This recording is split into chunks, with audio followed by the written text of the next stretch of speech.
नमस्कार साथियों, आप सभी का बापू की आवाज़ न्यूज़ नेटवर्क में स्वागत है। साथियों, जैसे कि आपको पता है कि अभी पूरे महाराष्ट्र में नगर परिषद के चुनाव होने जा रहे हैं और गोंदिया में भी नगर परिषद चुनाव का बड़ा माहौल चल रहा है। साथियों, गोंदिया में हर पार्टियों में अपनी अपनी दावेदारी कार्यकर्ता लोग कर रहे हैं, लेकिन अभी तक मैक्सिमम पार्टियों में टिकट फाइनल नहीं हुई है। हर कोई कार्यकर्ता अपनी अपनी दावेदारी पेश कर रहा है और साथियों टिकट के लिए बड़ी रस्सी खेच कार्यकर्ताओं में चल रही है। उसी के साथ हम आज आए हैं प्रभाग क्रमांक 16 में। हमारे साथ भूतपूर्व नगर सेवक रमेश कुरिल मौजूद है, जो कि 2007 में इन्होंने जनता की सेवा की है। 2007 में यह नगर सेवक रहे हैं। साथियों, आज हम इनसे जानना चाहेंगे कि ये फिर से लड़ना चाहते हैं। और आपको मैं बता दूं साथियों कि ये 2007 में राष्ट्रवादी कांग्रेस पार्टी से नगर सेवक थे और फिर से ये राष्ट्रवादी कांग्रेस पार्टी से ही अपनी दावेदारी कर रहे हैं। हम इनसे जानने का प्रयास करेंगे कि इनका फिर से लड़ने का क्या उद्देश्य है, ये जनता के लिए क्या करना चाहते हैं, इनका क्या विजन है। ऐसे अनेक प्रकार के हम विकास कामों के ऊपर, ये अपने वार्ड का विकास किस प्रकार करेंगे, ऐसे हम अनेक तरह के सवाल आज हमसे करेंगे। सबसे पहले तो कुरिल जी, आपका बापू की आवाज़ न्यूज़ नेटवर्क में स्वागत है। नमस्कार जी। नमस्कार। क्या बताएंगे, आप फिर से नगर सेवक का चुनाव लड़ने के लिए इच्छुक है। आप 2007 में नगर सेवक रहे हैं, आपने काफ़ी अच्छे काम किए हैं, जनता में आपके काफ़ी नाम है, आप अनेक प्रकार के विकास कामों में आपकी भागीदारी रहते हैं। आपको फिर से चुनाव लड़ना है, क्या मकसद है, क्या उद्देश्य है? दोस्तों, मेरा मकसद एक है। मैं प्रभाग क्रमांक 16 का प्रभाग दो प्रभाग का एक वार्ड हुआ है, जिसका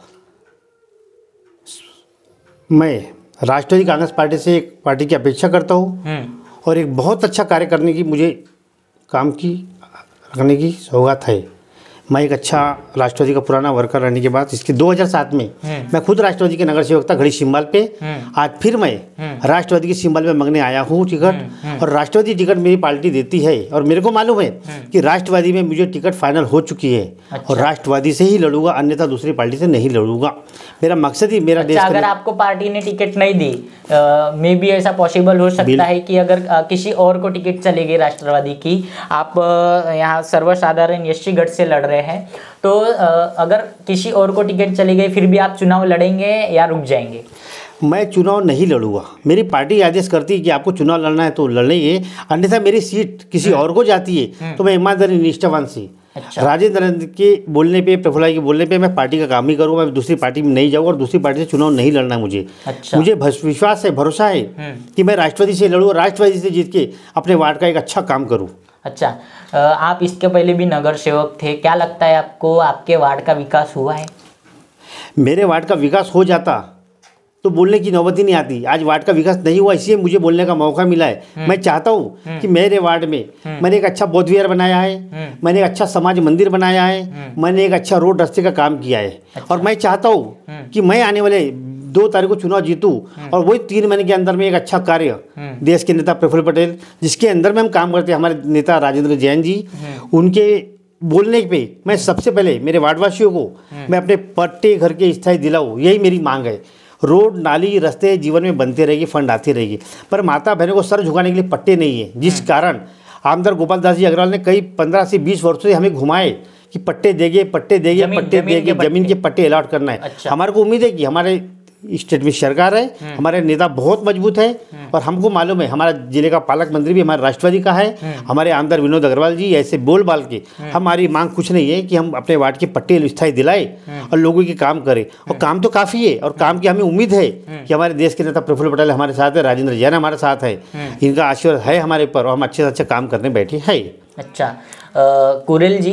हाँ जी। जब हम आपके वार्ड में गए, जब हमने जनता से संवाद किया, जब हमने जनता से बातचीत की, तो उनकी एक प्रॉब्लम सामने आई है। उन्होंने बहुत बड़ी प्रॉब्लम बताई है कि उनको केटीएस हॉस्पिटल हो या गंगाबाई रुग्णालय हो, वहाँ पर उनको प्रॉपर ट्रीटमेंट नहीं मिल पाता। गंगाबाई में महिलाओं को प्रॉपर ट्रीटमेंट नहीं मिल पाता। केटीएस में गौर गरीब सामान्य जनता जाती है वहाँ पर उनको प्रॉपर ट्रीटमेंट नहीं मिल पाता। तो आपके क्या प्रयास रहेंगे कि आपके वार्ड के जनता को अच्छे से अच्छी सुविधा वहाँ पर उपलब्ध हो? बिल्कुल। 2 दिन पहले एक गीता जायसवाल करके केएमजे में भर्ती थी, उनका काफ़ी परेशानी का सामना करना पड़ा, पीठ में अल्सर आया था। मैंने तुरंत दवाखाना केटी साहब को फ़ोन किया, उन्हें बोले हमारे पास मशीन नहीं आई है, आप लेके आइए, आपके वार्ड का पेशेंट है, मैं दुरुस्त करके दवा दारू बिल्कुल निःशुल्क करूँगा। इसलिए मैंने उनको कहा, तो बोले रमेश जी अभी ठीक है, ऐसा कुछ रहा तो मुझे चलो मैं डॉक्टर से बात किया, सब मशीनें आई है और ट्रीटमेंट अच्छा होता है। मुझे मालूम है पहले की तुलना में केटीएस बहुत अच्छा हॉस्पिटल बन चुका है और कोई भी चीज़ के लिए मैं जाऊँ और मेरे वार्ड की समस्या का समाधान हो जाता है, इतना मुझे विश्वास है।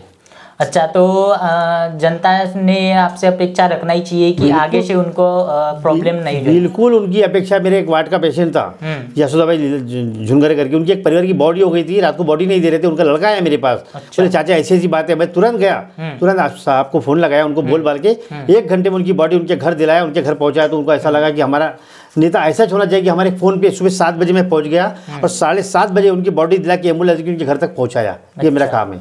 अच्छा, उसी प्रकार कुरिल जी, आपके वार्ड में जब हम घूमे तो फिर एक प्रॉब्लम सामने आई है कि यहाँ की जो स्कूल है, सरकारी स्कूल, ये वार्ड के बच्चे जहाँ पढ़ने जाते हैं वो स्कूल बरोबर नहीं है, वहाँ पर प्रॉपर क्लासेस नहीं होती, इनको बरोबर शिक्षा मिल नहीं पाती। आप इसके लिए क्या प्रयत्न करें? इसके लिए मैं जब नगर परिषद जाऊँगा, मेरे वार्ड का सर्वे कराऊंगा कि मेरे यहाँ के वार्ड के बच्चे जब स्कूल जाते हैं उसकी स्कूल में उनका ध्यान नहीं है, कभी जर्जर कर रही है, गिर जाएगी, फूट जाएगी। तो सबसे पहले गोंदिया नगर परिषद, गोंदिया शहर की जितनी मनोहर म्युनिसिपल हाई स्कूल है वो हमारे नेता प्रफुल्ल पटेल के पिताजी के नाम पे मनोहर म्युनिसिपल हाई स्कूल।